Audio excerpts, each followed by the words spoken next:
perdón, pero sinceramente estamos con la reestructuración de horario. Ayer estuve 55 millones de horas armando un nuevo horario, hablando con los profes, y ni he subido las clases, ni les pasé el video, y digo, bueno, hoy a la tarde me pongo al día con todo.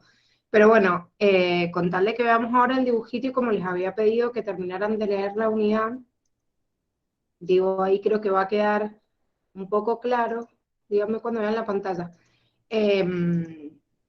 Y después con el videito repasando y bueno, viendo la última parte de sinapsis, les va a quedar así como tarea de finde para terminar con el repaso de esta unidad. Estaría bueno que la cierren este finde, que la puedan, digamos, concretar, así les es más fácil después empezar el nervioso ya teniendo esta base del funcionamiento, o sea, la unidad funcional que es esta neurona. Bueno, ahí ya ven la pantalla, ¿no? Sí, dice. Bien. Bueno, ¡oh, qué voces de sueño!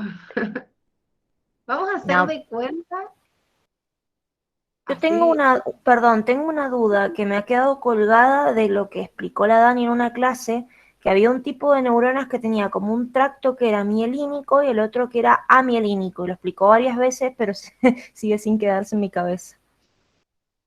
con respecto a qué, a qué tracto. Y que uno era el tracto aferente que iba con la vaina, con las vainas de mielina, y la otra que era amielínico, que no tenía vainas de mielina, pero no me acuerdo específicamente qué tipo de neurona era, creo que era las uniloculares, creo. ¿Puede ser? ¿O estoy De Eran las las neuronas. pseudo unipolares, creo. O nada que ver. No, a ver, ¿por qué te he dicho eso?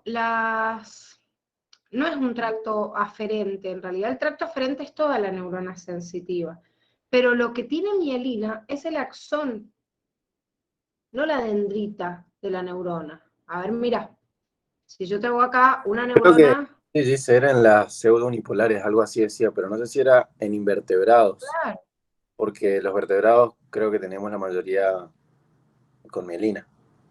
claro, exactamente. No sé si te ha dicho de esto, digo, a ver, de lo que sería esta neurona pseudounipolar, que Sí, tiene la banda, obviamente, que es el axón, que yo voy a tener mielínico. Lo vamos a dibujar en otro color, ponele. Hace de cuenta que esas son las bandas de mielina. Pero esto sigue siendo la vía aferente. Y tiene el tramo de la dendrita amielínico. Pero esto es toda una vía aferente. Obviamente, le está llegando información al cuerpo neuronal y vos decís, y después llega el axón. Claro, sí, pero la neurona pseudounipolar va de la periferia al sistema nervioso central. Y por eso se llama así. ¿Sí? Por eso, o sea, por eso se le llama justamente neurona sensitiva o vía aferente. Sí, como dice el Fran, la diferencia que hay entre vertebrados e invertebrados también es muy notoria, porque todas las vías, en realidad, aferentes y eferentes de los vertebrados, salvo las que están adentro de, digamos, en zonas específicas del sistema nervioso central, no tienen mielina, pero todos los demás tienen neuronas que tienen axones mielínicos. En cambio, en los invertebrados no aparece esto. bien, O sea, entiendo. las vías son Per- amielínicas. Dice, perdón, o sea que esto que va desde la periferia vendría siendo toda la parte de las dendritas y recién más adelante tiene el axón, o estoy entendiendo mal. ¿Cómo? No sé si estoy entendiendo mal o me estoy confundiendo, pero esta parte que dice de la periferia, que has dibujado ahí, todo ese pedacito vendría siendo parte de dendritas, y la segunda parte, la que va al sistema nervioso central, vendría siendo el axón con las vainas, o entendí mal. Claro, Ah. exactamente. O sea, toda la vía que llega hacia el cuerpo neuronal o soma es una vía aferente, o sea que es dendrita. Por más de que vos veas la prolongación de estas dendritas acá, voy a hacer en otro color, digamos, las veas las terminaciones nerviosas en un extremo, en realidad todo lo que llega al cuerpo neuronal sigue siendo dendrita, y lo que sale es axón. Ah, bien, ya entendí. Muchas gracias. Bien, no, nada. Bueno, vamos a este pedacito, o sea, extrayendo justamente un fragmento de axón para poder entenderlo. Yo voy a hacer un dibujo para poder pasar de un segmentito a otro, pero, esperen, lo voy a hacer más lindo porque este me quedó horrible. Pero vamos a tomar en cuenta a ver, como para que nos sea más fácil, voy a tomar en cuenta una neurona de tipo amielínica. En la mielina pasa lo mismo, nada más que en el segmento, digamos, en el que estamos dibujando, o sea, en ese segmento, digamos, que tiene mielina, no va a saltar punto a punto cada una de las cargas. Pero para que se entienda cómo va pasando este impulso nervioso, que es lo que dijimos justamente, que iba cambiando o iba modificando la carga en un punto determinado. Primero, si arrancamos acá, como dijimos que era el interior de la neurona con respecto al exterior, cuando la célula está en reposo, que va a ser el punto 1 que veamos, cuando la célula está en reposo. El interior negativo. Bien, el interior de la neurona entonces es negativo con respecto al exterior. ¿Qué quiere decir esto? Que hay una concentración relativa de aniones, podríamos decir, mayor con respecto al exterior. Yo voy a hacer una cantidad determinada de cargas, no porque exista esa cantidad, sino para hacerlo únicamente de forma representativa. Se los digo porque en otras oportunidades me lo han preguntado y me dicen, pero ¿y por qué van saltando, no sé, de a una carga o por qué van saltando a dos cargas? No, es una representación, una gráfica para que yo pueda entender qué es lo que está sucediendo. Bien, ahora, este pedacito axón que vemos acá está en reposo. Pero cuando llega una señal, dijimos que la primera etapa o el primer paso era el proceso ¿de qué? ¿Cuál era la etapa después? Cuando llegaba un estímulo. Y hay que superar el umbral y ahí está la despolarización. Perfecto, o sea, si superamos el umbral, comenzamos la despolarización, que sería la segunda etapa. Uy, esperen que tengo algunos de los dispositivos que les cuesta leer, no sé por qué, y se traban. O sea, estoy viendo la pantalla y lo que yo estoy dibujando y hay como un desfasaje.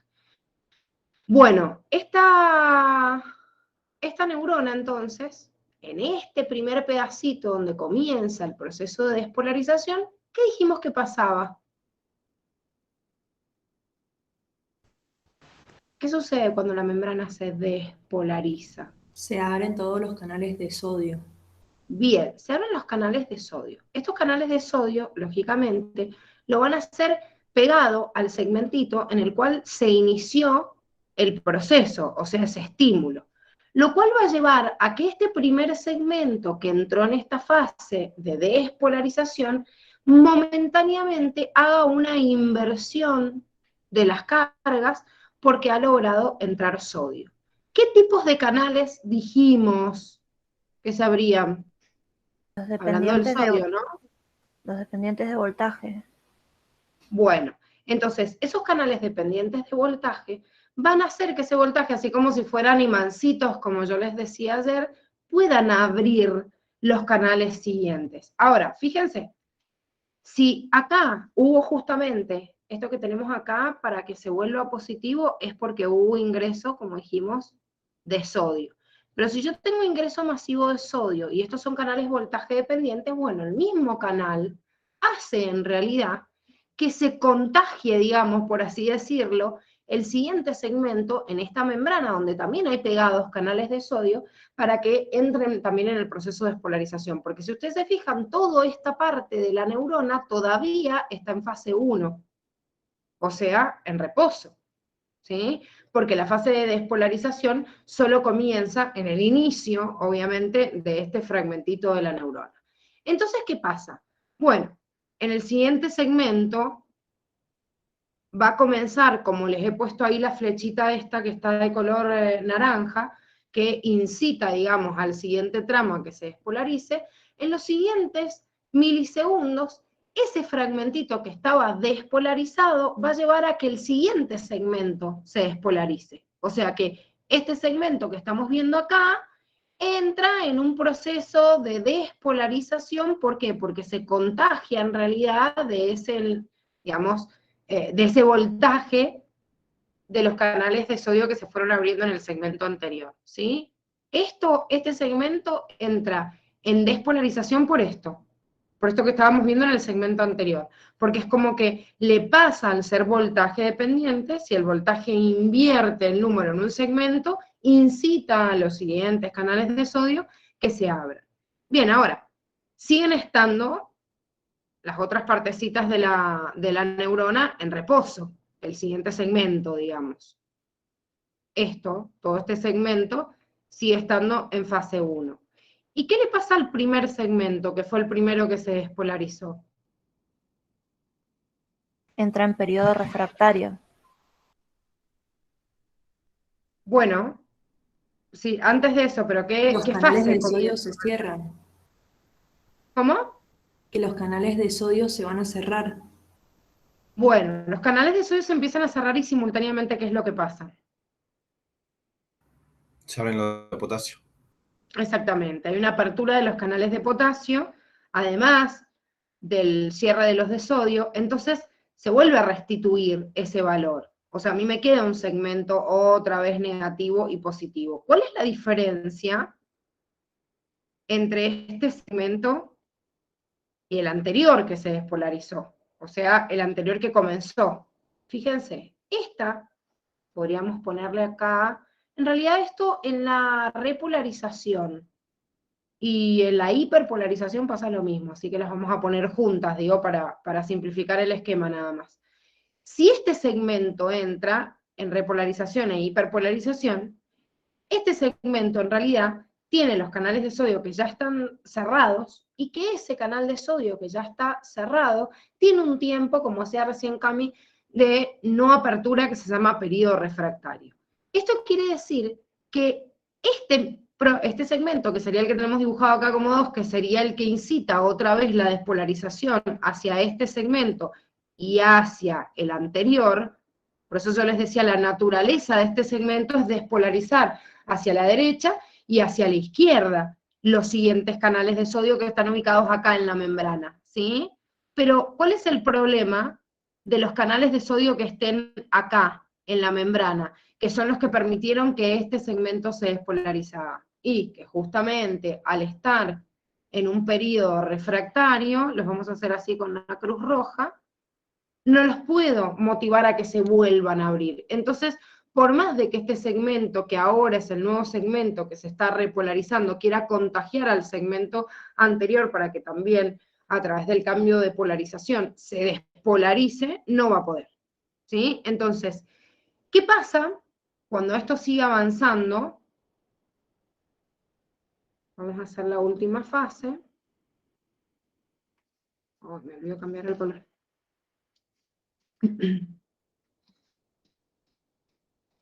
Vamos a hacer la última fase cuando se vuelve a restablecer en realidad el reposo. O sea, volvemos, digamos, a lo que sería el punto 1, ¿sí? Volvemos a restituir el reposo. ¿Qué pasaba con los canales? En el primero, ¿qué va a pasar? En este que tenemos acá.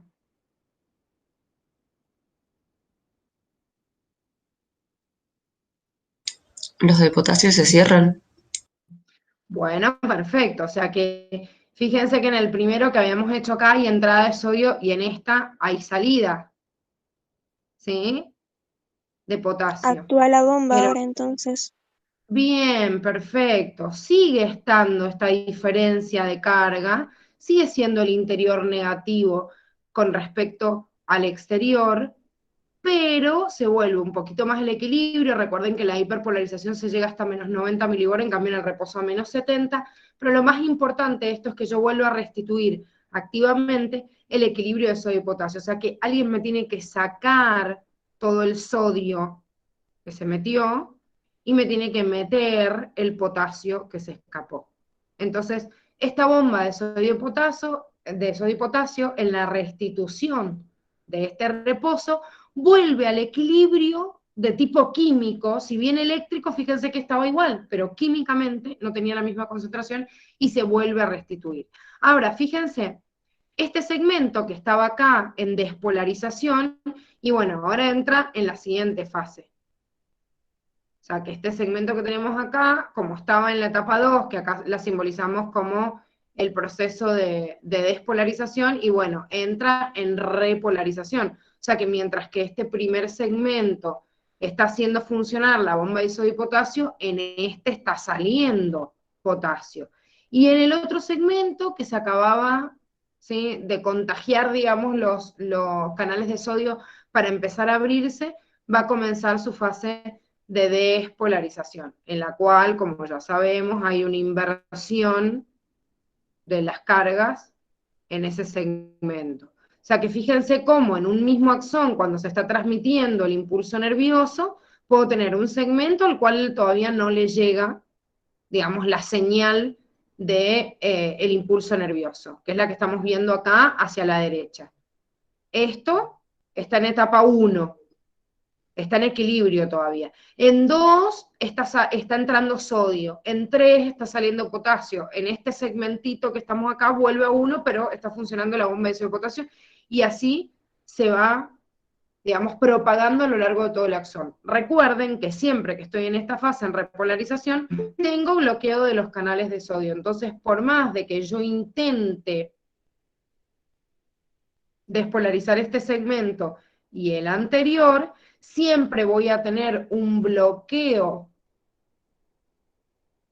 del segmento hacia atrás, porque en realidad los canales de sodio están en periodo refractario. Esto es lo que me garantiza la unidireccionalidad del impulso nervioso, que este periodo refractario haga que no se pueda despolarizar. Y uno dice, ay no, pero claro, este segmento, fíjense este segmento que tenemos acá, cuando empieza a despolarizar el siguiente, o sea, cuando llega acá, ya esta fase vuelve a estar en reposo, como está la anterior, y ya no está en periodo refractario. Es como esta, ¿ven? Ven que acá esta está en periodo refractario. Bueno, ya en este momento ese fragmento no está en periodo refractario.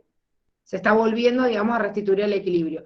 Pero claro, desde este segmento ya estoy muy lejos para contagiar la apertura de los canales de sodio, ¿sí? Para ir hasta allá. Porque hay un segmento en el medio que en realidad sí está con periodo refractario. Entonces, lo que hace el periodo refractario es darme un segundito hasta que el impulso nervioso como que se vaya corriendo para el otro lado y no lo pueda alcanzar, salvo que venga otro de la dirección, digamos, original, que es desde la dendrita, siempre desde donde se recibe la señal.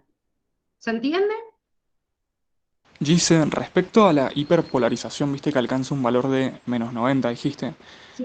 ¿No debería ser aproximado al valor del potasio y no exactamente igual? Sí, obviamente que es aproximado. Generalmente cuando esto vos lo medís, no te dan números redondos y se sacan como promedio, pero bueno, Curtis te dice que el valor en el cual se aproxima es, o sea, en el valor en el que se estabiliza, es aproximadamente menos 90 milivolts, que es el punto de equilibrio del potasio. O sea, no es exacto. De hecho, los otros valores de arriba tampoco son exactos. Y vas a encontrar, bueno, yo a uno de los videos que les pasé tampoco les dice más 40 exacto, a veces les dicen más 45, o de más 35 a más 45. Son puntos, digamos, de control, que de acuerdo al tipo de equipamiento que yo lo mida, o el tipo de electrodo que utilicé, o cómo lo hice la corrida en tiempo real, por ahí me da un valor o me da otro valor un poquito más bajo o más, pero es por la forma en la que lo mido, no porque se pierda en realidad lo que dijimos ayer, que es la intensidad, que sí es constante, a lo largo obviamente de cada uno de los impulsos nerviosos. Bien, ¿Se entiende? otra cosa. Sí, el potencial de reposo fundamentalmente se puede decir que se mantiene gracias a la bomba sodio-potasio, porque me confunde una cosa que dice que siempre hay canales pasivos, abiertos, de sodio y de potasio, ¿viste? Entonces como que siempre están entrando y saliendo, ¿o no? Siempre hay, digamos, hay canales que están abiertos y otros que están cerrados y que están entrando y saliendo iones de forma permanente. El reposo se mantiene por el conjunto de absolutamente todos los canales, digamos, pasivos y activos que están abiertos y cerrados de absolutamente todos los iones. pero particularmente de los dos que te pide la Facu, que es mirando qué es lo que pasa con el sodio y qué es lo que pasa con el potasio, nos dice que mayormente los canales pasivos de potasio están abiertos y que mayormente los canales de sodio están cerrados, ¿sí? En el reposo. No sé si, no sé si te escuché bien, me dijiste si el reposo se mantiene por eso. Claro, Sí, el reposo se mantiene por muchas cosas, no solo por eso, pero en el reposo, donde el interior de las células de menos 70, esas son las condiciones en las cuales yo encuentro los canales de sodio y los canales de potasio, pasivos obviamente, porque después puede estar funcionando otro mecanismo, que bueno, ese otro mecanismo que yo tenga en paralelo esté llevando un proceso activo de pasaje de sodio, pasaje, no sé, o de cloruro, de bicarbonato, porque estoy transportando otra sustancia, ¿entendés? Entonces, sí, es verdad que en el reposo trato de mantener eso, pero no puedo decir que un mecanismo se encarga de mantener el reposo, porque en realidad todos los conjuntos de transportadores que hacen la célula, o sea, todos en su conjunto, tratan de mantener ese equilibrio, en la neurona y en los otros también. ¿Se entiende? sí, se entiende. Gracias. No, de nada. ¿Alguna otra duda, chicos? De esta parte, o sea, de la partecita, digamos, No, Gise. de No, impulso. dice. Bueno, y me lo dicen así con tanto sueño. Voy a compartir ahora el otro Power. Gise, perdón la pregunta, ¿cuánto rendimos más o menos estos dos temas? La unidad de neurona, nervioso y no me acuerdo qué otro. Mira, si me bancas que ahora, mientras que voy buscando el Power, lo abro en la Plani y te digo. Yo creo, si no me equivoco, que la tutora les pasó una hoja de ruta de cada una de las materias, ¿puede ser? O todavía no se los pasan. No, todavía no. No, todavía no. Bueno, me dijo, pero la semana pasada encima que se los iban a pasar.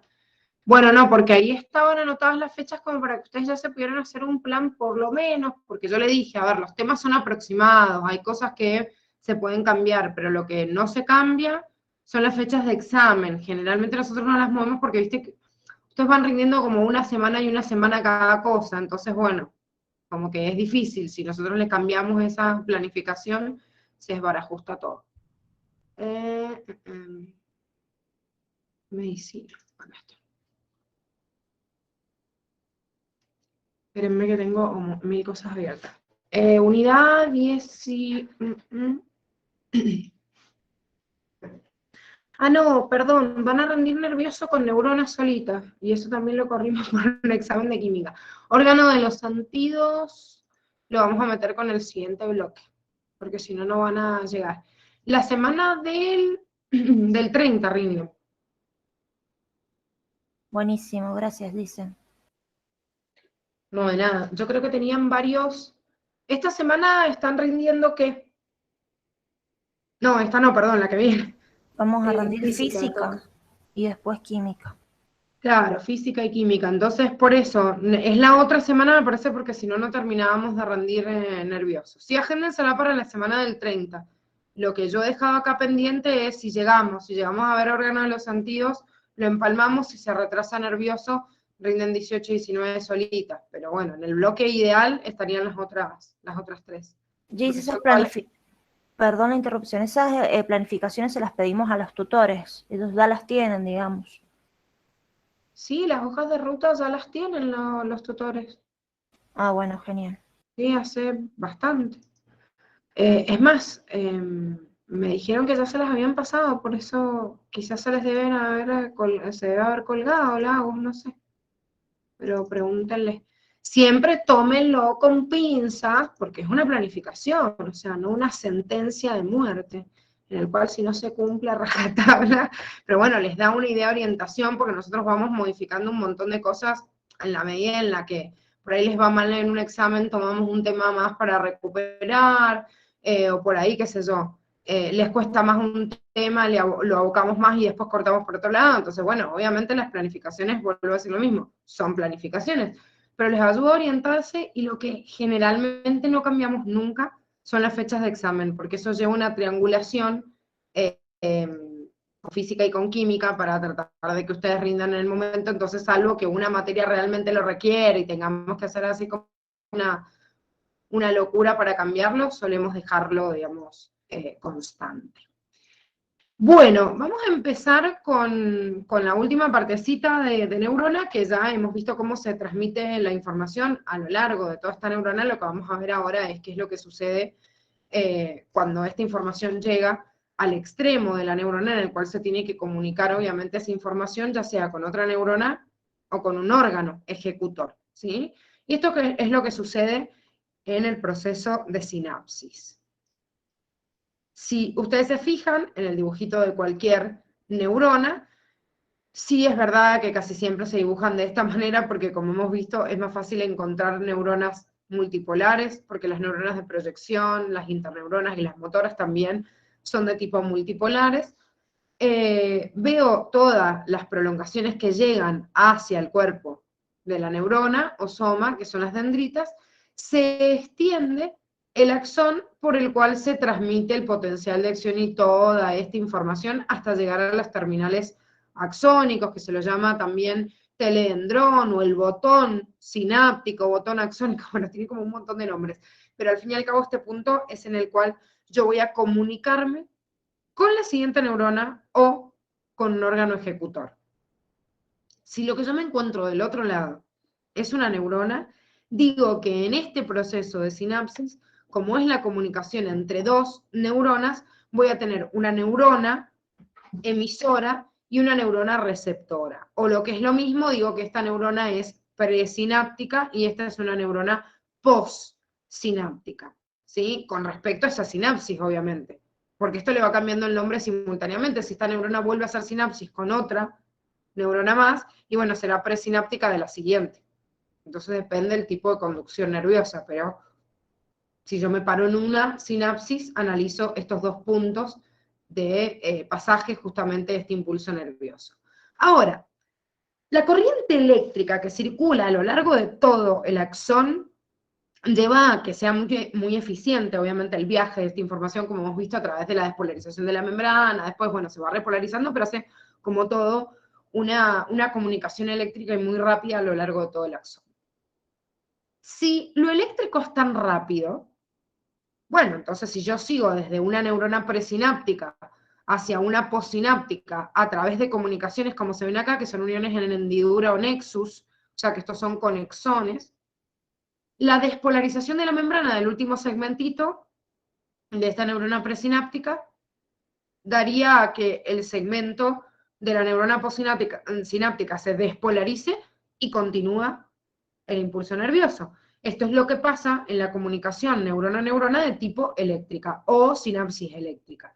Sin embargo, existe otro tipo de sinapsis en el cual la neurona no toma contacto con la otra neurona o con la otra célula, sino que deja un espacio que ustedes están viendo acá, en el cual se va a liberar una sustancia. Esa sustancia tiene que salir de la neurona presináptica, pasar el espacio sináptico o hendidura sináptica, llegar a los receptores del neurotransmisor que están hacia el otro lado, que acá están dibujados de rosadito, y llevar a cabo su efecto.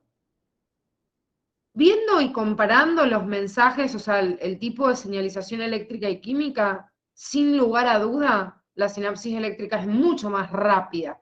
Sin embargo, a lo largo de toda la evolución animal, como yo les dije, también les anticipé el otro día, no hay casi sinapsis de tipo eléctrica. Son muy poquitas, están restringidas a algunos lugares o zonas dentro de la cabeza y nada más. Entonces, ¿por qué evolutivamente se benefició que se desarrollara tanto una sinapsis de tipo química? ¿Por qué se les ocurre? Si es más lenta, es menos eficiente en ese sentido. Es más específica. Y porque Puede hay lograr- cosas, perdón, a lo mejor también porque hay cosas que duran más tiempo, como no sé, una hormona o alguna regulación del crecimiento. Claro, pero eso lo haría un sistema hormonal. en una sinapsis química. Ojo que yo sigo hablando, está bien, Camilo, que vos estás diciendo, si yo lo comparo con un sistema puramente químico, o sea, tipo estoy liberando algo a la sangre y lo comparo con un sistema eléctrico, como es toda la transmisión del impulso nervioso en el sistema nervioso, sí, obviamente necesito algunas respuestas duraderas, a largo plazo, que perduren, que sean más generalizadas, entonces por eso utilizo un medio químico. Sin embargo, dentro de la misma señal eléctrica y rápida que hace la neurona, no en el viaje de todo el axón, pero solo en el puntito de terminación, son mucho más comunes estos puntos de sinapsis química que de sinapsis eléctrica. Y como decía la US, es más específico. Sí, es más específico y además, y que es muy importante, en esta neurona o célula postsináptica, porque decimos neurona, pero puede haber un músculo, una glándula, y que ya sea directamente el órgano ejecutor de lo que yo voy a decir. La sinapsis química tiene la capacidad no solo de ser específica, sino que de esto que está acá adentro, con puntitos celestes, que me está graficando o representando un neurotransmisor, tiene la capacidad no solo de estimular a esa célula postsináptica, sino también de inhibirla. Entonces, las señales eléctricas de la sinapsis eléctrica siempre son estimulatorias. Siempre el impulso nervioso transmitido a través de esa célula presináptica llega a la postsináptica como un potencial de acción. O sea, es eléctrico esto. Abro canales, pasa y listo. O sea, es como cuando yo llego, yo no sé si se acuerdan del dibujito que tenían en tejido, cuando terminaban tejido muscular, y antes de comenzar tejido nervioso, en el apunte de clase, hay un dibujito que les muestra la unión de esto, de una célula presináptica, es una neurona, con la fibra muscular. Y les dice que en ese punto, el neurotransmisor que está liberando, o sea, digo les señalé esto, pero así, perdón.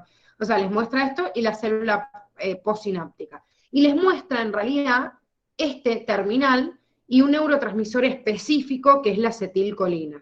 Bueno, esa acetilcolina, cuando es liberada acá a la hendidura presináptica, seguro que se va a dispersar algo dentro de este espacio, pero lo que llegue al receptor de la célula muscular lo va a captar y va a producir un proceso de despolarización. O sea, me llega la acetilcolina, llega al músculo, se contrae.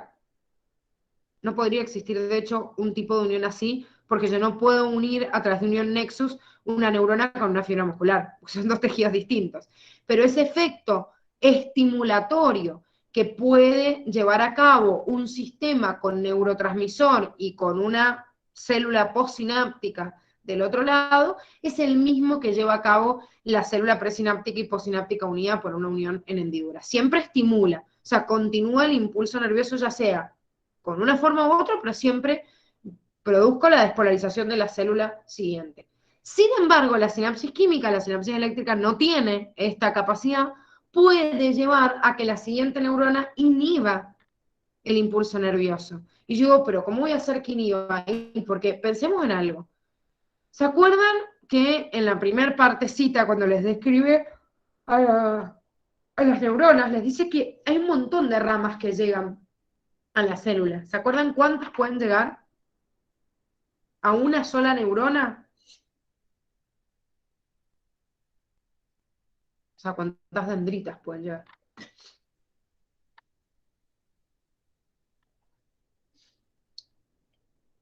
No, Liz, ¿No lo leyeron? no me acuerdo. Sepan que hay miles, o sea, no es unas decenas, unos cientos, hay miles de terminales dendríticas que pueden partir hacia un mismo cuerpo neuronal o soma. Si hay 1000 dendritas, quiere decir que hay un montón de otras neuronas que están llegando a su información en esa dendrita y que el cuerpo neuronal o soma de esa neurona va a procesar información de un montón de otras neuronas. O sea que cuando yo digo que este axón llega a esta célula postsináptica, digo, bueno, lo inhibe. Y yo digo, ¿para qué lo voy a querer inhibir? Si al fin y al cabo, o sea, yo tenía un potencial de reposo, si lo estimulo, empieza un potencial de acción y listo. Claro, no, pero es que que esta célula postsináptica comience un potencial de acción depende de absolutamente todas las señales que le lleguen. Y quizás hay un montón de neuronas que llegan y dicen, dale, dale, tenés que liberar y empezar un impulso nervioso, y las otras dicen, no, pará, tenés que mantenerte en reposo. Entonces, en base a eso se hace una sumatoria de todo ello. Y esto es posible gracias a la sinapsis de tipo química, nunca a la sinapsis de tipo eléctrica. ¿Se entiende la diferencia entre las dos? Más allá del Sí. mecanismo.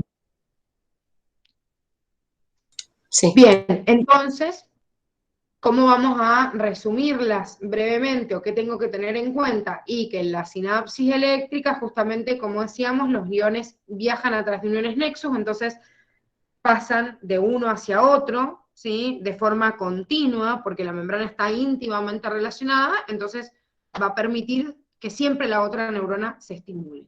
¿En quién es común esto?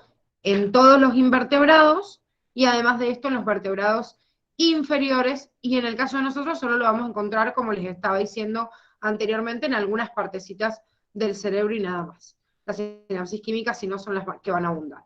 ¿En dónde ocurre la sinapsis química? Y bueno, la sinapsis química me da una posibilidad que no me da la sinapsis eléctrica, porque además de yo tener la unión de una neurona con otra neurona, llego a un órgano ejecutor, que puede ser el músculo o la glándula. Esto no lo puede hacer la sinapsis eléctrica, porque como dijimos recién, no puedo tener una unión nexus, obviamente, entre un tejido y otro. O sea, entre un tejido nervioso y una glándula que es epitelio, o en un músculo que es tejido muscular. O sea, no lo puedo hacer. Entonces, obviamente, me frena la afinidad entre un tejido y otro para que haya una unión nexus. ¿Qué es lo que sucede en realidad para que se produzca este proceso de sinapsis? Y ahí lo vemos un poquito en esta gráfica en donde se visualizan las sinapsis de tipo química.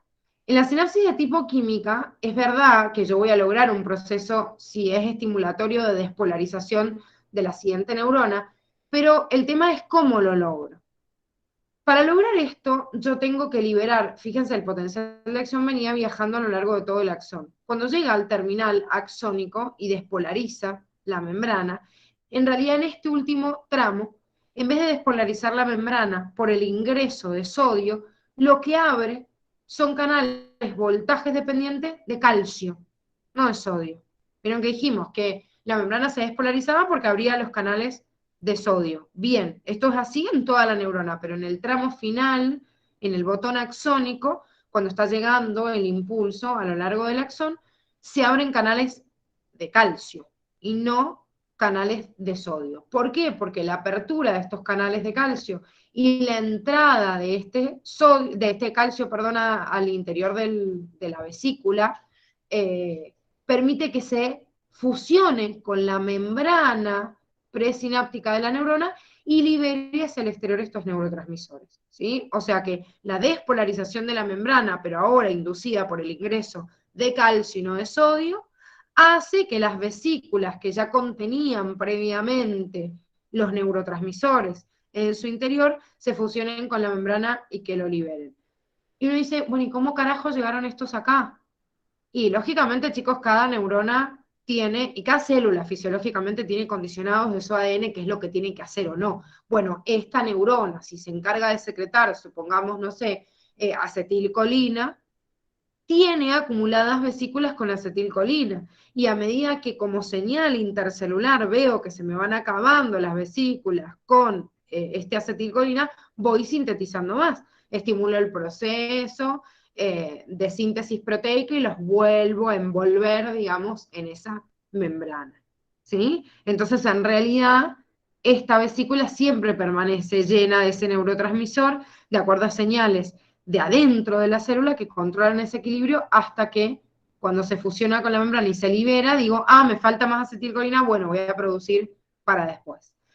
Ese neurotransmisor, que es el que está pintado acá como puntitos celestes, es el que llega a la neurona o a la célula postsináptica y puede llevar a la despolarización en el caso, esto que es lo más común, si llego a la despolarización de la siguiente célula, permito el ingreso, ¿sí? Acá les dice positivo, de cargas positivas para despolarizarla.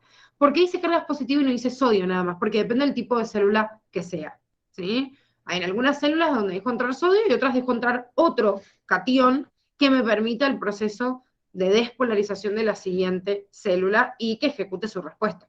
Si es una neurona, va a seguir su potencial de acción. Si es una glándula, liberará la hormona que secreta. Si es un músculo, se contrae la fibra. ¿Se entiende? Sí. Sí, sí. Ingresa, digamos, el calcio, pero pueden en otras ingresar otro tipo de catión. O sea, en la terminal axónica hablo, no en el músculo. Ay, te estoy escuchando re bajito, Agus. Perdón, ¿acá me estás diciendo el calcio? ¿Ahí me escuchas mejor? Muy poquito, pero estoy subiendo yo el volumen. Acá no entra calcio necesariamente. ¿A eso te referís? Sí, sí, a eso. No, el calcio ingresa acá, a la terminal presináptica. ¿Sí? Claro, hablaba de eso, de la terminal presináptica, pero digo que si siempre es calcio o puede Ah, haber sí. otro. No, en la presináptica siempre es calcio. Siempre es calcio porque induce justamente que se liberen los neurotransmisores. El calcio es uno de los mediadores de respuestas intercelulares más importantes que hay. O sea, las células regulan en realidad su respuesta en base a la presencia de este calcio, ya sea, bueno, como hemos visto la contracción celular, hemos visto acá la liberación de vesículas digamos, en esta sinapsis, pero cada vez que yo quiero liberar una vesícula exocítica también necesito calcio. Bueno, se usa el calcio para tantas funciones que por eso ustedes tenían un ensayo en Curtis que les habla de la regulación del calcio intercelular en todas las células, y por eso es el catión, es el ion en realidad que yo necesito en mayor cantidad consumir diariamente para reponer de la reserva metabólica que tengo en el hueso, ¿sí? Para la exocitosis de vesículas, no solo las vesículas sinápticas, sino la exocitosis de cualquier vesícula en cualquier célula, siempre necesito calcio. Bien, gracias. No, de nada. Bueno, chicos, ustedes tienen unos cuadritos que desgraciadamente se los tienen que aprender de cada uno de los neurotransmisores y la función que puede tener justamente en este proceso, digamos, de liberar una de estas sustancias y qué es lo que lleva a cabo, qué respuestas lleva a cabo en el siguiente tejido. Lo que sí yo les digo es como bastante más preguntar estos primeros 4 que tienen en el cuadrito, no que quiere decir que los otros no entren, es un cuadrito que sale en Curtis, así que se lo tienen que saber a todos y qué es lo que hace cada uno. Pero como les digo, estos son los más preguntados, vamos a ver las referencias así como principales de cada uno de ellos. En el caso de la acetilcolina, como dijimos, es el mediador en el músculo esquelético de la contracción, ¿sí? Del músculo. Entonces esto es muy importante, pero tengo que saber que un mismo neurotransmisor, dependiendo a dónde llega, a veces puede ser excitatorio y a veces puede ser inhibitorio. Quiere decir que en la neurona presináptica, cuando llego a la célula postsináptica, me puedo encontrar con un receptor que capte este neurotransmisor y que produzca el aumento, digamos, o el inicio del impulso nervioso, y en el otro que lo inhiba. Este es el caso de la acetilcolina, que es excitadora sobre el músculo esquelético, como les dice ahí en vertebrados, pero en los invertebrados es inhibidor, o sea que no tiene el mismo efecto. A veces un mismo neurotransmisor tiene uno u otro efecto dependiendo en dónde se encuentra. Y es verdad que además de estar llegando al sistema, al músculo esquelético, que esto es sistema nervioso somático, como vamos a ver en la unidad que viene, participa también la acetilcolina como mediador en el sistema nervioso autónomo. Y ahí, dentro del sistema nervioso autónomo, puede ser excitatoria o inhibitoria, dependiendo del punto en el cual se encuentre. Entonces, en algunos regula ciclos de vigilia y de sueño. Entonces, llegando a un determinado grupo de neuronas puede excitar y en el otro puede inhibir, ¿sí? O como les dice ahí, de memoria, ingestión de líquidos, de alimentos. La verdad es que en la generalidad, esa acetilcolina tiene toda una vía, lo que depende de la acetilcolina se llama vía colinérgica. Y las vías colinérgicas del centro, del sistema nervioso central, son como muy complejas y están como todas enraizadas alrededor de las zonas de la cognición, de la vigilia del sueño y de la memoria. Por eso, como concentran toda esa vía, ya vamos a ver en dónde están las regiones, pero hace como una rueda así, las vías colinérgicas, abarcando toda la parte media del encéfalo. Entonces, cuando se lesionan, por ejemplo, algunas neuronas o algunos grupos de neuronas colinérgicas, lo que primero se afecta son las vías de estimulación de la memoria. Y por eso, cuando hay degeneración de las vías colinérgicas del encéfalo, se produce una enfermedad con pérdida de la memoria que se llama enfermedad de Alzheimer. Como esta es una enfermedad muy común, por eso les digo que a esta acetilcolina se las preguntan, a estos 4 se las preguntan bastante.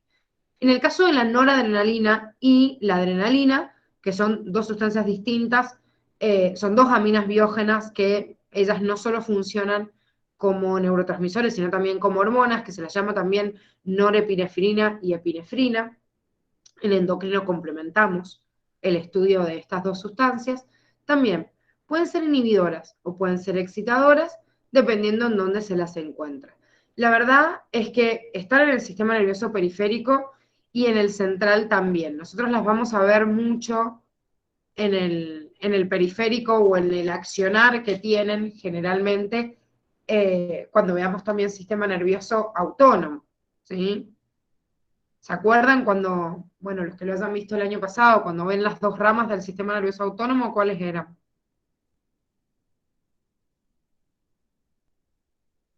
Simpático y parasimpático. Bueno, y en ese simpático y parasimpático, ¿se acuerdan cuáles eran los neurotransmisores que participaban?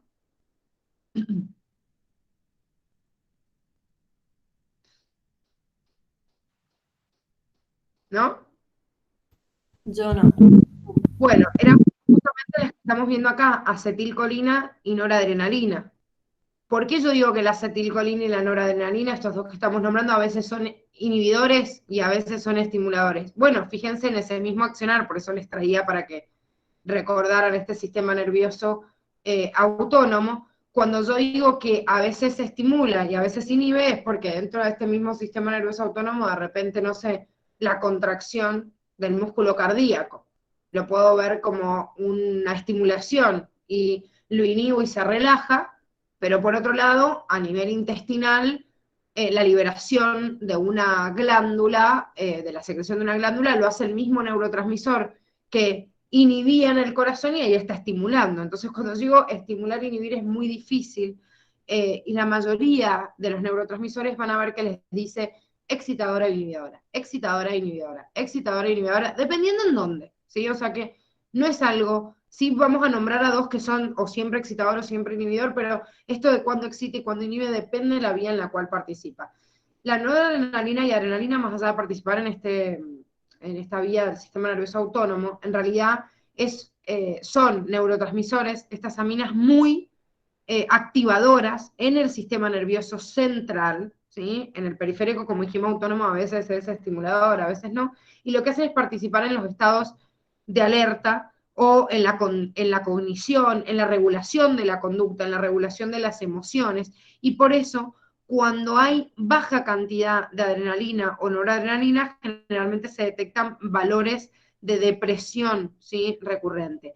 A diferencia cuando hay mucha cantidad de adrenalina o noradrenalina, que se desarrollan algunas manías. O sea, los maníacos clínicos, ¿sí? Porque se encuentran en manías también psicológicas y que clínicamente esté bien, pero el maníaco clínico generalmente tiene exceso en estas vías adrenérgicas o noradrenérgicas que hay en el cerebro, ¿sí? No pasa lo mismo con el exceso de una vía, por ejemplo, colinérgica, porque la vía colinérgica, o sea, de la acetilcolina, tiene que ver con estimulación por ahí de la cognición o de la memoria, pero no el estado de excitación conductual y emocional que lleva adrenalina y noradrenalina.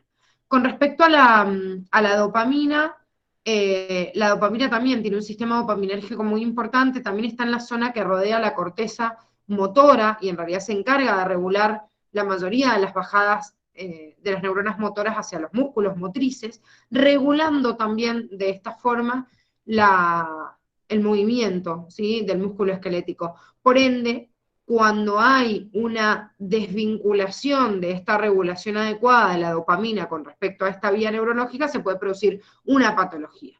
En el caso de que haya una atrofia, o sea, una disminución de esa dopamina, y bueno, se va a desarrollar, como ven acá, la enfermedad de Parkinson. En cambio, cuando hay como aumento de la dopamina y no disminución como en este caso, desarrollo otra patología como la esquizofrenia, ¿sí? Entonces, patologías comunes de lesiones de vías dopaminérgicas del sistema nervioso central. Y con respecto a la serotonina también es inhibidor excitador, pero la verdad es que la mayoría de las veces es un estimulante y en realidad regula mucho también el estado de las emociones. A mí no me gusta para nada esta descripción que ha hecho el cuadro de Curtis acá, porque la verdad es que la serotonina, es más, muchas veces se la llama la hormona de la felicidad, porque regula un montón de otros circuitos, junto con la dopamina, que le llaman también la hormona del amor, que estimula digamos, otras emociones, otras sensaciones, pero digo, la serotonina, imagínense lo importante que es que en la mayoría de los casos de depresión se administra serotonina antes que secretar, por ejemplo, acá administrar adrenalina o noradrenalina, como tenían acá, que decía que les daba depresión. Pero participan un montón de circuitos más. Sin embargo, bueno, sépanse los que les está pidiendo Curtis. Es más, a veces las mujeres, por ejemplo, cuando entran en la menopausia y secretan poca cantidad de estrógenos, no es que esto disminuya la cantidad de serotonina, pero sí disminuye la cantidad de receptores que captan la serotonina. Entonces, generalmente se le dan algunos medicamentos que son antidepresivos a las mujeres que están entrando en la menopausia, porque disminuye la cantidad de receptores que captan este neurotransmisor. Disminuir los receptores quiere decir, a ver, que yo tengo una respuesta determinada, no solo depende de la cantidad de neurotransmisor, que sería acá los puntitos celestes que yo estoy liberando, sino también la cantidad de esto, los receptores acá, que son los que están dibujados en rosado, en la otra neurona para captarlo. Entonces, yo puedo liberar un montón de serotonina, pero si no tengo receptores acá, o no recapto el neurotransmisor, porque acá el neurotransmisor que cayó acá, algunos se fuma, se va a la miércoles, se pierde, otro se recapta y se vuelve a la neurona presináptica y otro ingresa a la postsináptica y lleva a cabo, digamos, su función. Bueno, cuando yo no tengo receptores y no puedo, digamos, agrupar al neurotransmisor en ese lugar, no lleva a cabo su función en la célula postsináptica. Entonces queda flotando por ahí o se pierde. Bueno, muchas veces se dan recaptadores de serotonina en casos de depresión clínica, y en el caso, como les digo, esto, no me acuerdo cómo se llama la droga esta, la sertralina, que deben haber escuchado, y si su mamá está en la menopausia, una tía o alguno han escuchado, es como uno de los medicamentos psicotrópicos más comunes, que no es que se lo dan y uno dice, ay, tiene depresión, no, se lo dan porque una cuestión fisiológica es que baje la recaptación de serotonina por el descenso brusco de las hormonas femeninas. Entonces por eso son administradas. Bueno, de los otros chicos, como les digo, denle una leída a todos, los tienen que conocer a todos, sí, los primeros 4, por eso los desarrollé un poquito más en profundidad, me parece que son los más preguntados, los que más les pueden hurgar, y aparte hay más información, obvio, en el cuadernillo para verla. Sí, sepan, como les decía recién, si bien la mayoría son excitatorios e inhibitorios, sí, y esto lo han preguntado bastante, el glutamato es un neurotransmisor que siempre es excitador, nunca es inhibidor, ¿sí? Se libera en el sistema nervioso central y siempre es excitador. Y lo mismo pasa con el GABA, ¿sí? Ácido gamma-aminobutírico, que siempre es inhibidor. No es el único lugar donde exista GABA, o sea, este ácido puede formar parte también de otras moléculas de señalización, pero dentro del sistema nervioso central siempre es inhibidor. Ahí la camisa, la melatonina y la serotonina tienen la misma... Sí, eso muchas, exactamente, de una, datazo. Químicamente, chicas, yo les digo que si ustedes se ponen a hurgar en la química de cada uno de estos compuestos y realmente se amigan con la química, la biología la terminan de entender conociendo mucho de la composición de cada una de las moléculas. Por eso arrancan en la facultad y la primera materia que tienen es bioquímica. No es la materia que más están esperando, les aviso. Les gustaría ver otras cosas, pero bueno, no se puede a veces.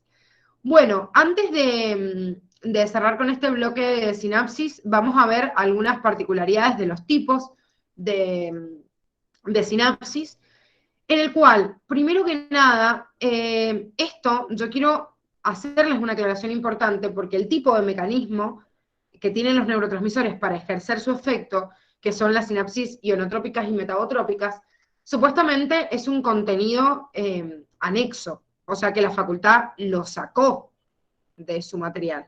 Sin embargo, en una de las preguntas del año pasado, o sea, el ingreso de este año, no me acuerdo si en el primer examen o en el recuperatorio, les preguntaron algo que solo salía en esto, en las sinapsis ionotrópicas, que la facultad dijo que no lo iba a tomar. Y no anularon la pregunta. Así que yo les diría que por las dudas estudiénselo igual, pues supuestamente es un contenido que la facu saca, pero bueno, lo terminó tomando igual. ¿Cuál es la diferencia entre un mecanismo de sinapsis ionotrópica y metabotrópica? O sea, recién nosotros dijimos, bueno, hay un exterior o yo tengo una señalización desde la neurona presináptica, ¿qué pasa con la postsináptica? En realidad, cuando la unión del neurotransmisor al receptor, que está en la neurona obviamente postsináptica, inicia, ¿sí?, una despolarización, pero porque funciona como un canal específico, o sea, si se vuelven a la primera imagen, obviamente esto que están viendo acá no es que flotó de la nada, sino que hay una neurona presináptica que llegó ahí y liberó, ¿sí?, este neurotransmisor. Las cargas positivas ingresan para despolarizar la membrana. Se ingresan a través de un canal, porque están metiendo un ion, entonces digo que la sinapsis es ionotrópica. La despolarización de la membrana y la señal de la neurona postsináptica se permite por la apertura de un canal ion dependiente, y por eso es ionotrópica. ¿Por qué hay otra distinta? Porque hay otra que depende del metabolismo, por eso metabotrópica, o sea, el tropismo de esa sinapsis es el metabolismo y no un ion. Esto quiere decir que cuando llega un neurotransmisor al punto de la hendidura sináptica y toma contacto con la célula postsináptica, sea la cual sea, este punto que toma, es la proteína acá que se ve como dibujada en rosada, este neurotransmisor que se adhiere, digamos, el neurotransmisor para activarse, no es un canal, no deja ingresar iones, sino que funciona a través de otras proteínas como un segundo mensajero. Este segundo mensajero puede llevar a cabo una respuesta adecuada. Acá tienen un ejemplo, no lo único que puede pasar, en donde esta proteína sintetiza o estimula un segundo mensajero, que después el segundo mensajero me activa un canal iónico y produce la despolarización.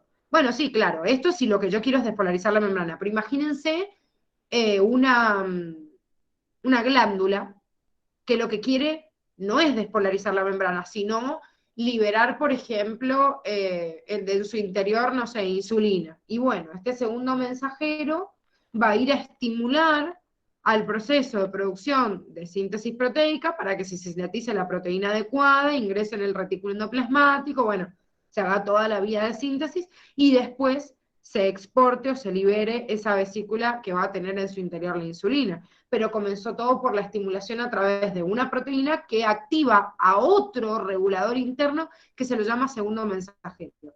El segundo mensajero, chicos, puede ser de distinta naturaleza.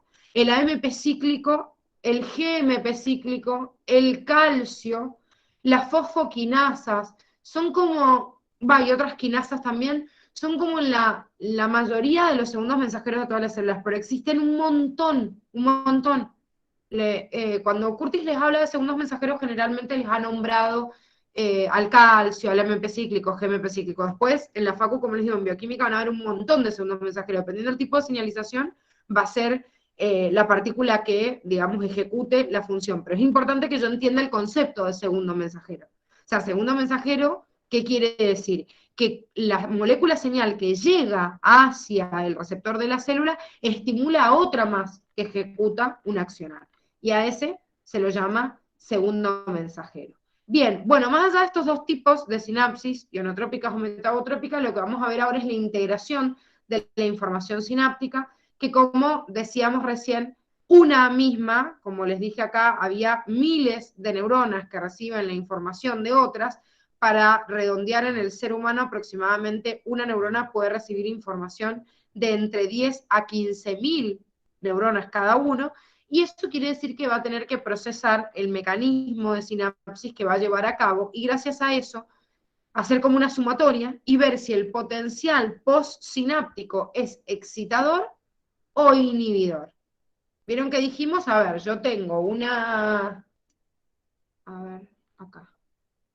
Yo tengo una neurona y le llegan determinados puntos o determinadas señales del entorno. Entonces supongamos que yo acá tengo una neurona que sale con su axón y toma contacto con otra neurona, digamos, receptora. Acá tengo otra, bueno, y así un montón, ¿no?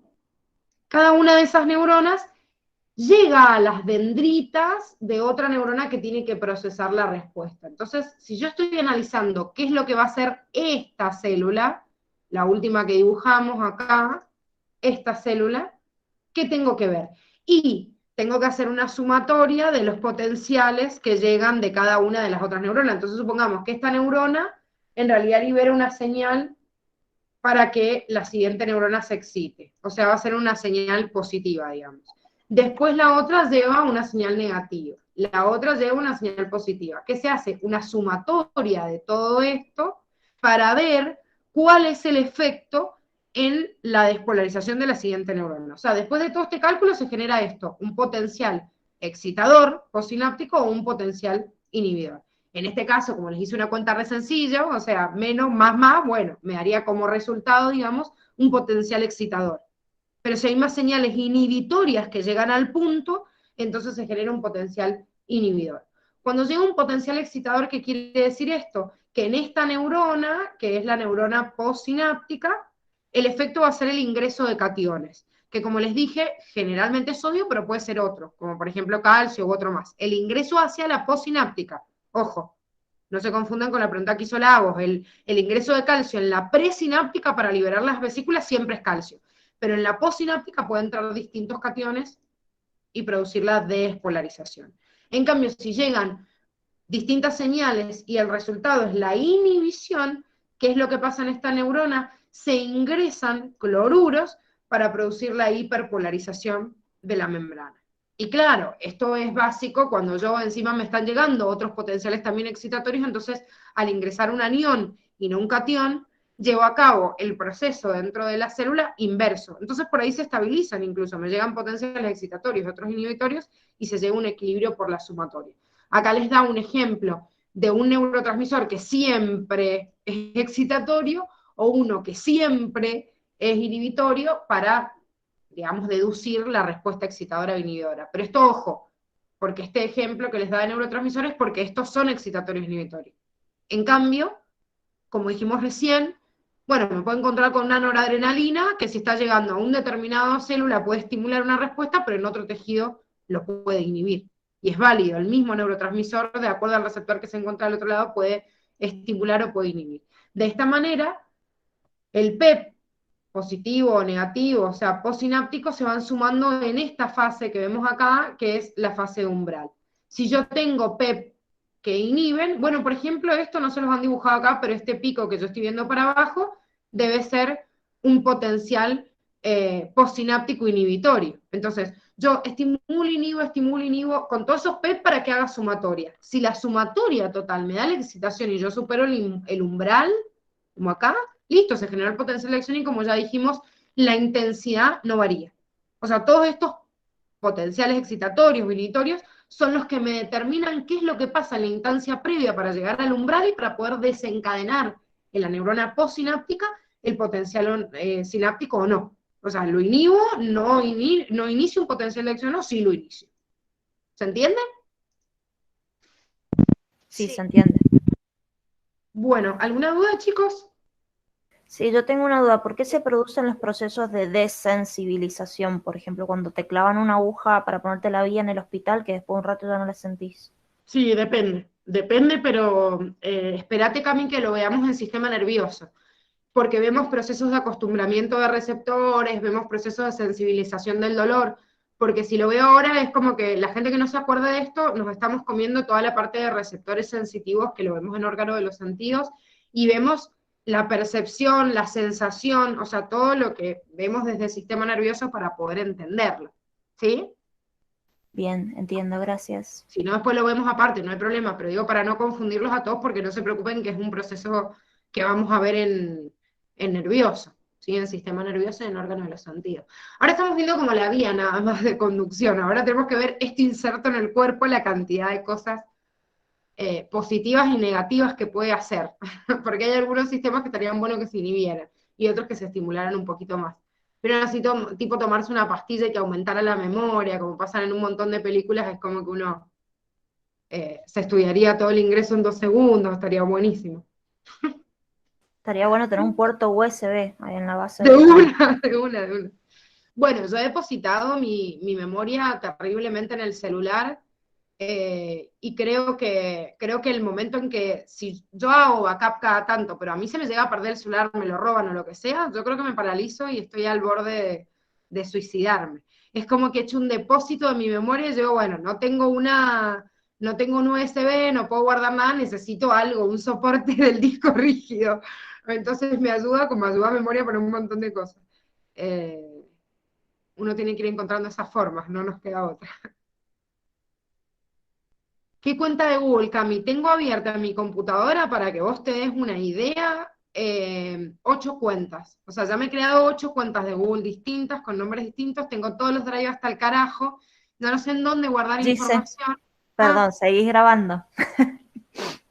Bueno, perdón. Bueno, que se No, entere. bueno, igual digo, para que no tengas que editarlo después. No, mira, lo que yo te recomiendo, a mí se me rompió el celu y pude rescatar todo después. Así que te metes a la parte, digamos, como de configuración del celular.